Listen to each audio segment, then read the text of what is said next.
Okay, it is time for chapter 6 of Gutters.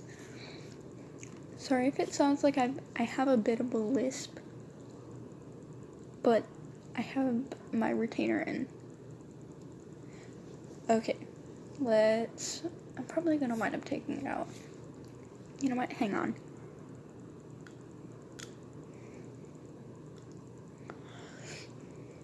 Okay, that's somewhat better, I guess.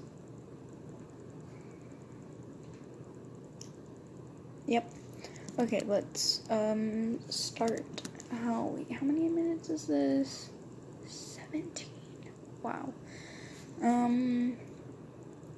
Okay, Gutters chapter 6. This is probably gonna be like a two-parter or something. So, my apologies. They make camp several. Okay, that's it. Hang on.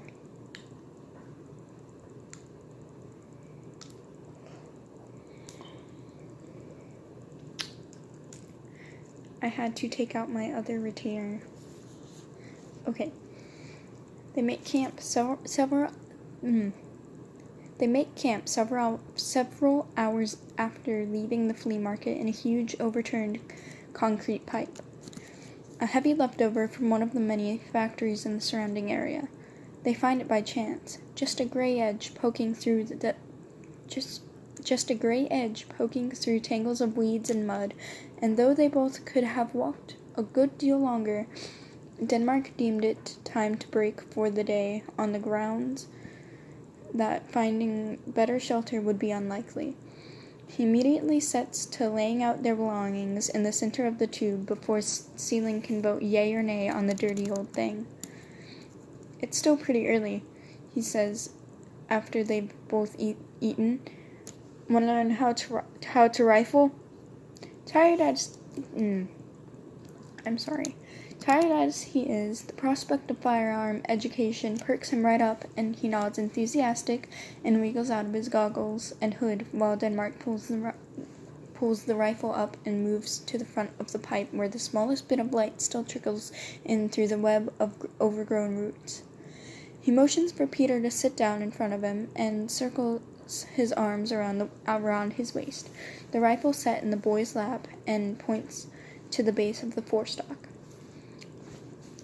Alright, first things first. Before you can shoot it, there has to be bullets in it. Duh. Quiet, you. He turns the gun sideways and points to a small latch at the head of the trigger guard. Now, this one has a built-in magazine, so you have to load it manually. Just switch that and the plate will swing out. Okay. Peter follows his instructions and the plate pops open, 2 rounds dropping into his lap. Oh, excuse me. Denmark picks them up and holds them in his hand while he continues. Next, you have to clear out your chamber. He draws Peter's hands up to close around the bolt handle. Open the breech by pulling the bolt up and then as far back as it'll go. He guides their hands back. Like that. Seeling nods and Denmark lets him try it by himself, humming in approval when he gets it back on his first try and ejects the unused cartridge. Denmark catches it in his palm and sets it down in front of them. Good job. Okay, loading it is pretty easy. All you have to do is push them down into the magazine. This one holds 5 bullets, but since we've only got 3, you can load them all. He demonstrates once. See? Piece of cake. Now you try it. Ben then showed me how to do this once on a newer rifle, he says quietly as he carefully presses the second round in. It was a lot smoother. Yeah, well, this one is a piece of shit. I found it in the back of a boathouse, so you can't really expect much. He's quiet for a moment, watching as Peter loads the last round and snaps the plate back in place. Tell you what, though. I don't know a single person who can load a rifle faster than Tino. He and I used to go shooting sometimes, and I'd always leave embarrassed because he'd show me up like you wouldn't believe. He said you were a piss-poor shot. Watch your mouth. He turns the rifle back over. And I am. I don't like guns. How come? They just aren't my style, he says sourly. I spent so long fighting with swords and axes that when guns came along, they just weirded me out. They still do. Anyway, next thing you do is push the bolt forward as far as it goes and then close it up. That'll strip a bullet from the magazine, and you'll be good to fire it as long as the safety is off. Is the safety off? Fuck no, you're 12.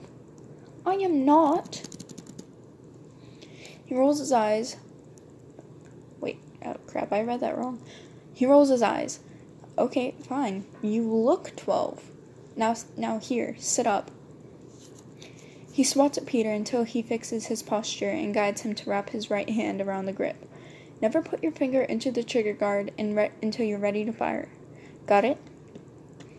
He pulls his left hand to hold the front of the guard and draws it back against his shoulder. Keep it locked in this position, right against your shoulder, nice and firm.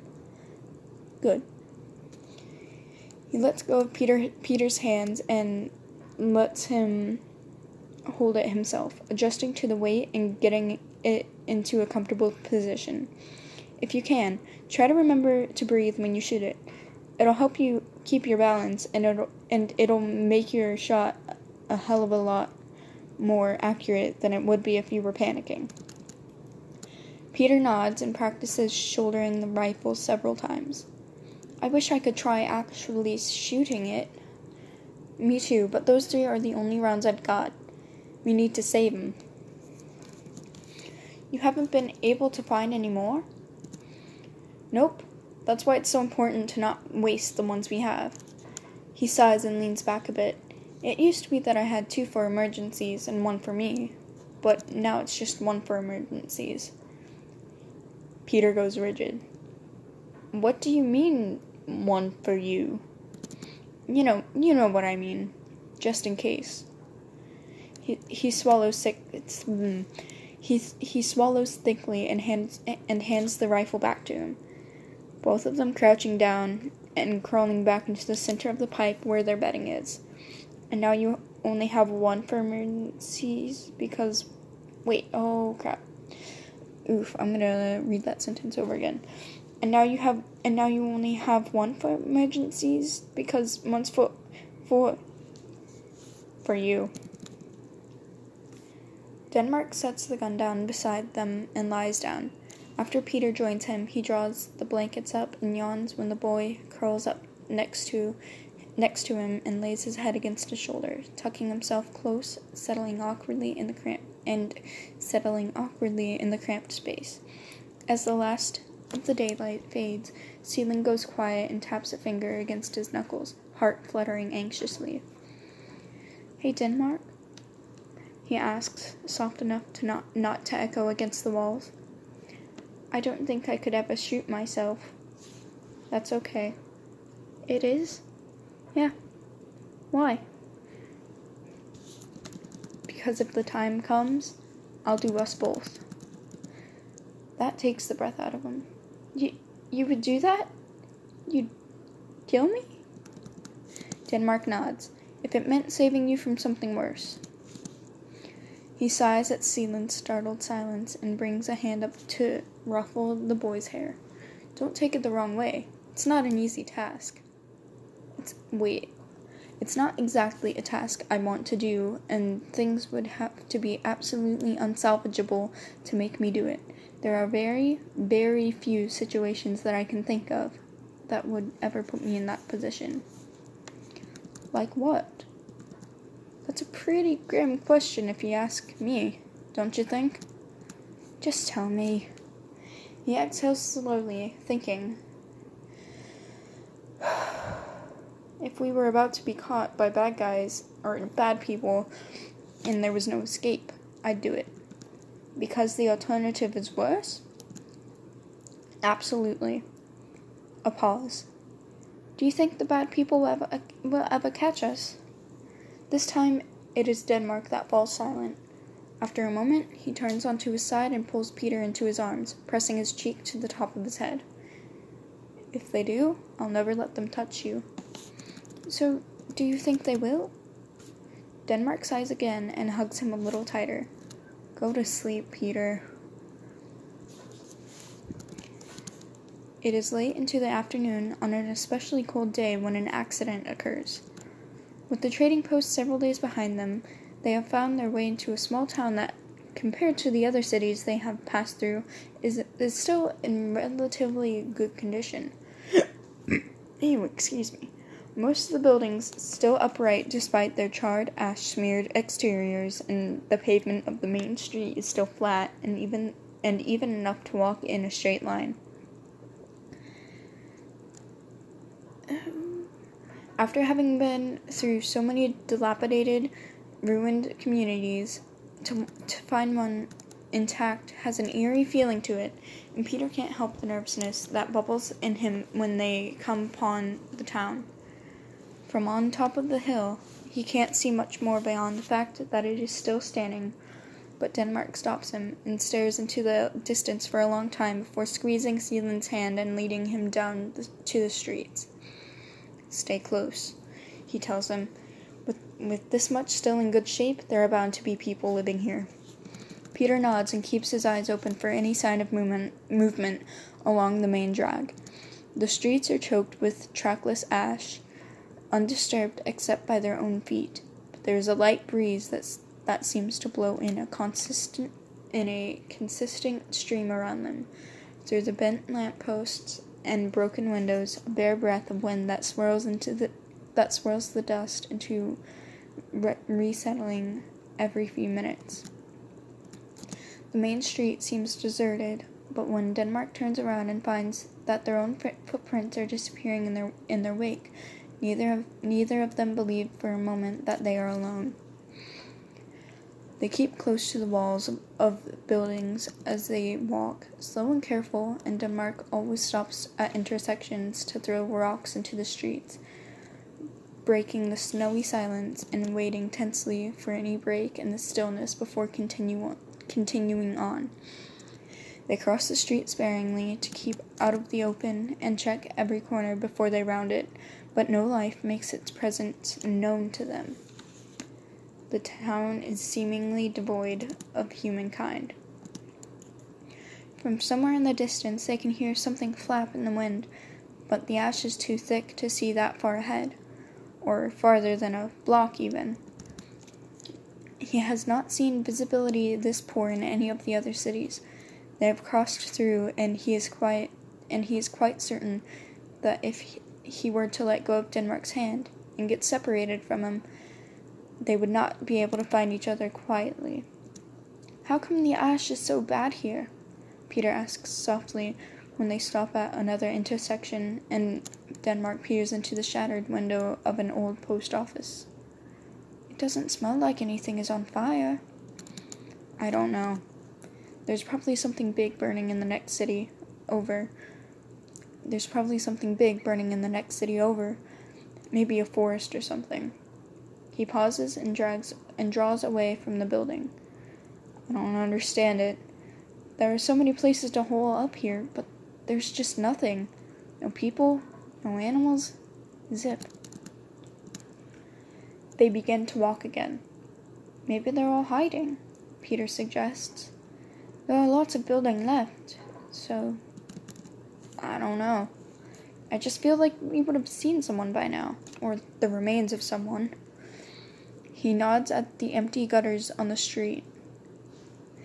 Usually there are at least bodies on the roads, but this place is totally clean. What if there's a bunker, like an underground one? He hums thoughtfully. Maybe. That still doesn't explain the streets. Most of the underground shelters have a burn pit outside the doors for getting rid of bodies. But there's no reason why they would have come all the way out to pull people out of the town. What's the point if nobody's living on the surface? Seeland doesn't have an answer for that.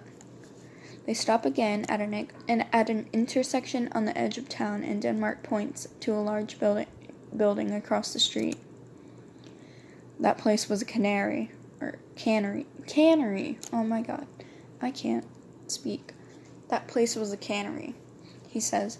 We should take a look to see if there's anything left inside. Peter swallows nervously. He has not yet looted a building, and the long 2-story structure seems much more foreboding than a fruit plant ever should be.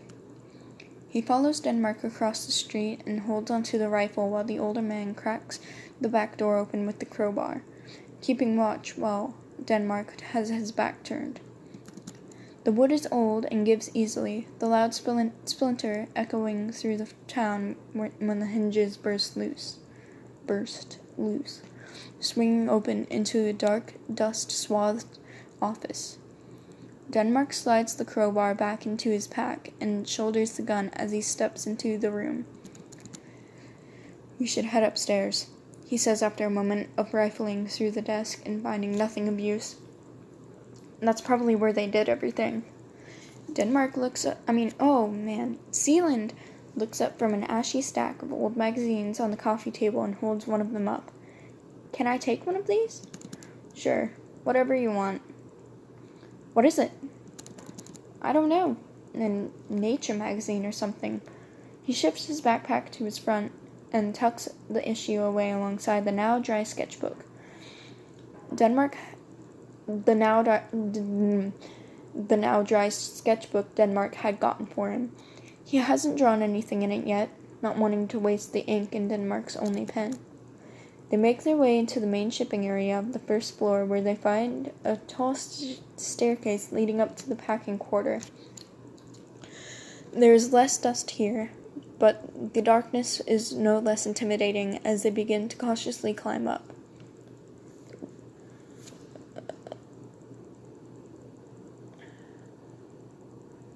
Peter following close behind Denmark and holding tightly to the back of his bag to keep from getting separated in the narrow space. The landing opens up into a wide, dimly lit production line where a thin conveyor belt is still connected to a squat machine full of glass jars and sheets of tin, overturned crates, and bins just beneath them on the greasy floor. It reeks of rotten fruit. There isn't going to be anything fresh left. Denmark coughs and pulls his goggles up onto his forehead. There's enough ash layered on his face that Peter can see a perfect imprint of the mask around his eyes. Let's check around and see if we can find a storeroom or anywhere that might have stuff that was already canned. He reluctantly lets go of Denmark's hand and steps into the center of the room. The floor squeaks under his boots each time he takes a step, amplified by the stifling silence, but he doesn't pay it much mind. He has to stay focused on the task at hand. The ghostly building is too unnerving and too quiet, and he has no intention of dallying longer than he has to, especially when he notices the tiny rat tracks in the dust. He sweeps his eyes over the entirety of the floor and is not surprised when he finds little more than fruit pits and can labels strewn about along the walls, blown into piles by the wind from broken windows and left to rot with the sticky remains of what Peter thinks may have been peaches or apricots. It's either apricots or apricots. I don't know at this point. A stack of boxes in the corner of the room catches his interest. Like everything else, they are coated in a layer of grime, but even through the dust and ash, he can see shipping labels printed and taped to their sides, little open flaps on the sides for easy carrying. He squints through the low light, stepping closer. Okay, we've got like 5 minutes left. Through the handles, he can just barely see the reflective surface of glass. He grins widely and starts for the boxes. Hey, I found so... He's cut short by his foot disappearing through the floor. He barely has time to scream Denmark's name before he is drowned out by the shrieking of wood splinting, the floor splitting beneath him, and he finds nothing but open space under his feet. He scrabbles for something, anything, but the rotten, slick floor opens up faster than he can manage, throwing him forward and smashing his chin against the edge before he falls through. He stays in free fall for a split second. His ears register the sound of something crunching before he feels his entire body jerk up and swing, hovering in midair, and he forces his eyes open, just as something green flies past him and crashes to the floor. Denmark's backpack. Above him, Denmark is on his side, on the edge of the floor, and has a hand fisted around the hook of Seelan's backpack, the other gripped tightly to the leg of the canning machine. Both then arms, obviously straining against the weight of keeping them from falling. "Peter!" He grits loudly. Can you reach the ledge?" He has to fight to keep the raging panic out of his voice. "No." He can hear Denmark curse and shrieks when the floor creaks ominously. Oh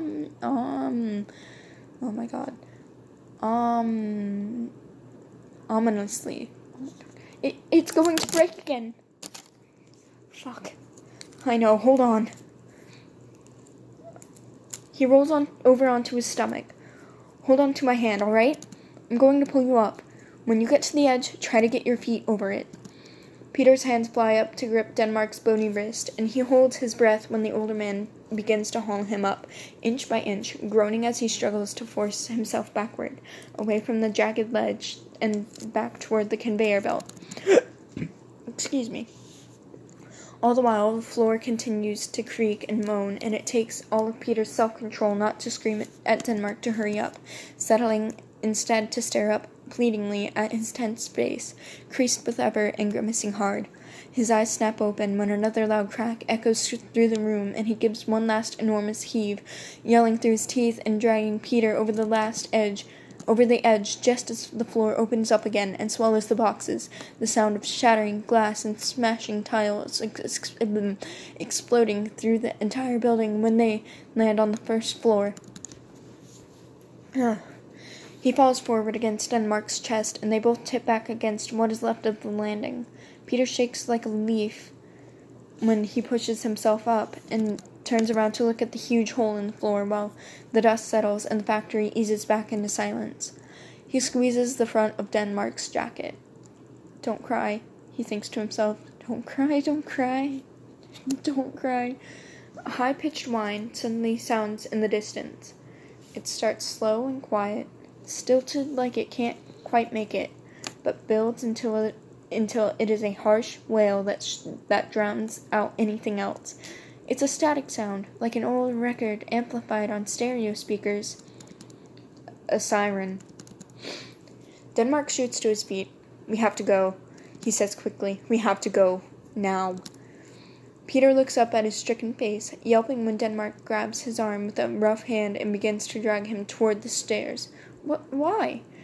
They start to hurry down the first floor, and he stumbles on the last step. "What is it? What is wrong? What's wrong?" "Not now. Keep moving." As they pass the pile of wreckage on the ground floor, Peter tugs on the back of Denmark's coat and tries to pull him back. "What about your bag?"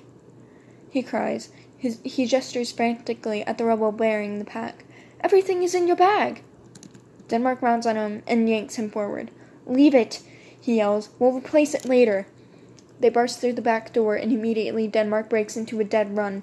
He keeps his hand clamped around Seelan's, but does not slow down when Peter struggles to keep up with him, instead opting to half drag him whenever he falters, pulling him through the streets back toward the edge of town, which is just beginning to darken with the first hints of nightfall. They don't stop at the intersections or check any windows this time, and when Peter does chance a glance behind him, he nearly falls flat on his face. On the opposite end of the main street, a huge truck is idling, spewing black smoke into the air, a red siren spinning on top of the cab. He can't see much more than its headlights through the ash, but he can hear its engine rumbling, and he can hear the sound of people yelling and whooping after them.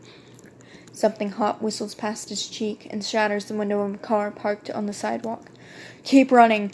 Denmark yells at him when he screams. Peter's nowhere near about to question him this time. The engine of the truck roars and it begins to trundle down the street just as they make it back to the ramps to the highway. They weave through several dead vehicles before they make it to the main stretch, and from there, they jump the guardrail and race into the wooded area that lines the road, boots thudding against the sodden soil and foliage whipping against their faces. They run into the trees until they can no longer hear the truck, but even then, Denmark doesn't stop. They continue in a zigzag pattern through the woods, chests heaving, and Peter's lungs are burning when Denmark pulls him down a ravine, and they reappear on the other side of the woodland onto another highway. Okay. Denmark grabs the door of the first car, and he yanks it open, unceremoniously throwing Peter inside before jumping in as well, hiding the boy away beneath himself, a hand placed behind his head, and the other pulling the rifle up beside them. "Don't move," he whispers harshly. He holds stone still, except for his ragged breaths, Peter clinging to him, and for several minutes they lie in wait, listening intently for the sound of footsteps or engines or gunshots. Nothing comes. It's only after Peter realizes how uneven Denmark's breathing is that he pushes himself up and turns to face the other man. The Dane's face is as white as chalk, despite having run so far, and his eyes are pinched shut beneath his sweat-soaked bangs. Hard wheezes force through his teeth as he shakily sits up and stumbles out of the car. Peter trailing behind him, scooting forward to sit on the edge of the seat while Denmark braces himself against the car. Are you okay?" Peter asks, frowning in concern. Denmark grips the front of his coat and nods, unsteady. He starts to say something, a hint of a smile on his lips, but his eyes blow wide before he can even begin, and he pitches forward against the car door. He drops to his knees, clutching his chest and lurching ahead, both hands planted against the pavement, when a violent cough shudders through his body, hard enough that he jerks forward, collapsing onto his elbows. Peter gasps and scrambles to his feet, moving at once to help him up, but he stops dead in his tracks, directly in front of the trembling Dane. The concrete is splattered with red. Okay, that's the end of this chapter. By the way, I have a question. Congrats if you made it this far. By the way, what fanfic should I read next? Like, there's Off-Watersheen Sweetheart, and there's also, probably a bunch of others out there. Also, the Danish Slaughterhouse exists, which, it made me so mad, honestly. But, yeah. I'll read pretty much anything. I'll read Off-Watersheen Sweetheart, and isn't there, like, oh, wait, that one's unfinished. Like, it was, like, a different version of Off-Watersheen Sweetheart. I can't remember the name right now, but it was, like, from Alfred's point of view and stuff, so, you know. Let me know, I guess. Okay, goodbye. Have a nice day or night.